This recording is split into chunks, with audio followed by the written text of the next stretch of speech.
think it is a continuation of how badly they get on together. William is absolutely furious with Harry for leaking people's private comments and what's happening to them. I think he's very, very angry about the rudeness that Harry and Meghan have bestowed upon Catherine. You feel more angry if your partner is talked about in a very bad way. You can sometimes hold it for yourself.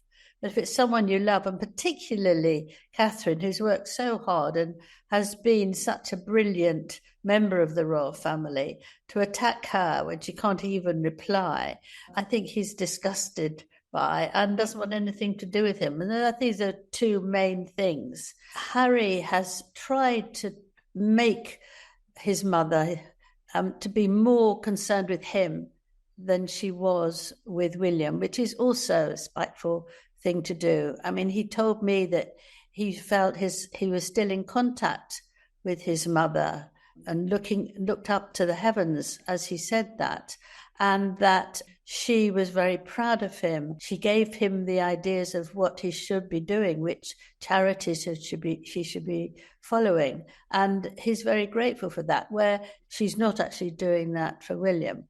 William in particular doesn't want to have another row, so they can just do things very, very separately.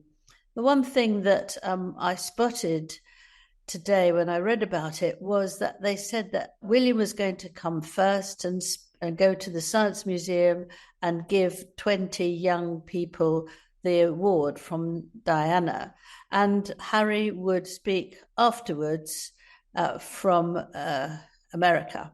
Mm-hmm. But that Harry would continue to do things about Diana's awards for a week. Now, I think that's going to annoy William. Maybe they put it in a way that William is going to do other things too. On the surface, and I might be wrong, it looks as if Harry wants to take all the action for himself. I think he's also very cross that Harry has brought out a new website using a royal state of arms and actually using names that he promised his grandmother, the late Queen Elizabeth, that he would not do if he was going to be part royal and part commercial. And he wants to use that for commercial use. And I think William is just sick and tired of him. Frankly, I think he's been brainwashed by Meghan.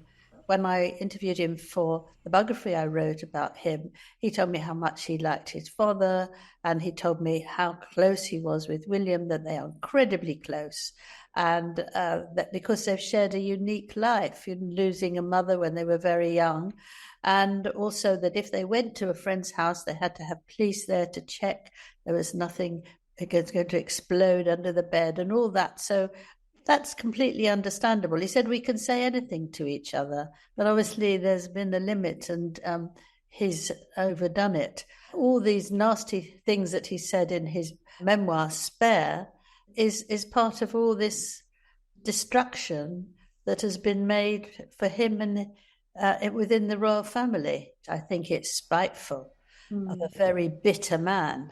I'm sure that what William was most cross about was the way Harry treated the Queen.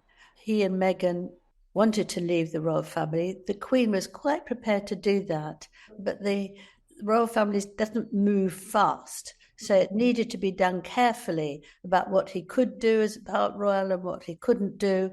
If he wanted to make lots of money out of it, he couldn't use the name. All these things take a while.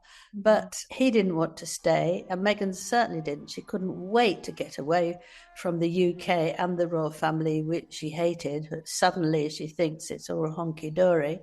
He would be even more cross with the way Harry tried to demand money from the late Queen and was very, very unkind to her, particularly in the last few months of her life. And I think he felt that this was absolutely out of order. So I think that it began with the Queen, and I think that it's got increasingly worse because of how Harry behaved towards the Queen. I think it's disgusting, petulant, all the negative words you could possibly think of, actually, frankly. It's a shame, because I thought he was fantastic when I was working with him for 15 months. I thought he was great, wonderful with people, and very popular. And all that's gone. You wouldn't recognize him at all. He's now very, very determined to get his own way. He won't give in. He won't compromise. And he's sort of very grand, which he wasn't when he was younger.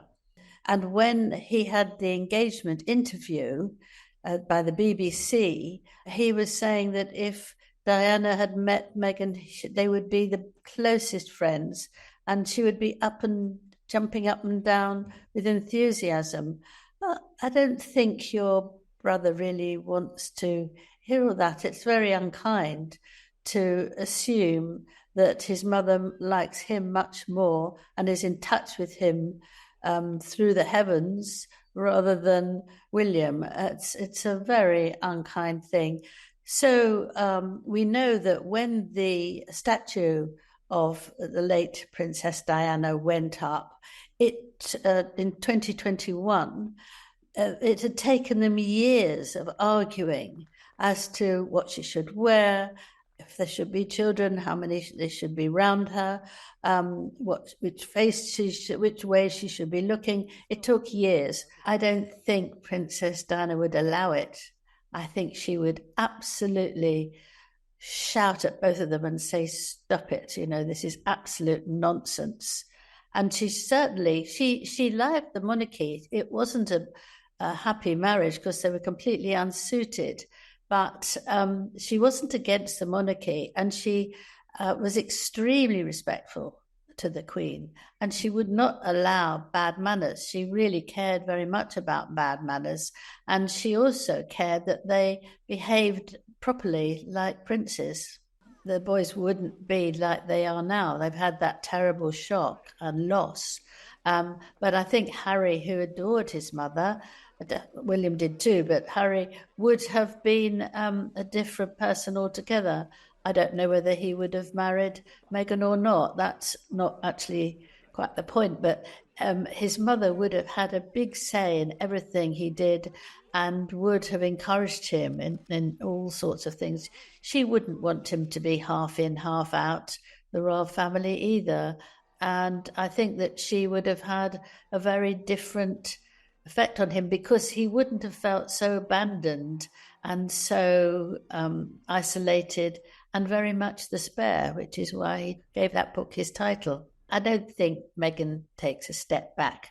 I think Meghan works when we don't see her. I think Meghan controls what her husband says and does, and you see him now walking behind her rather like a slave and doing as he's told and letting her always talk to people first. She pushes him out the way. And I think that she actually gives speeches now. She's trying to take it over Invictus Games, which was really Harry's. And she gives a speech, and she marched in front of ex-army people who had either physical or mental damage or both. She walked as if she was showing off Dior's clothes. You know, it was very slinky. And several of people who worked at the Invictus Games, these are military people, wrote to me and said, "Can you stop this? You're ruining it. You know, how does she dare do that?" I got a lot. And she's not stepping back in any way. And I think she's working very hard to get what she wants. One of the interesting things is that they failed in America to be very popular and to get as far as they wanted to.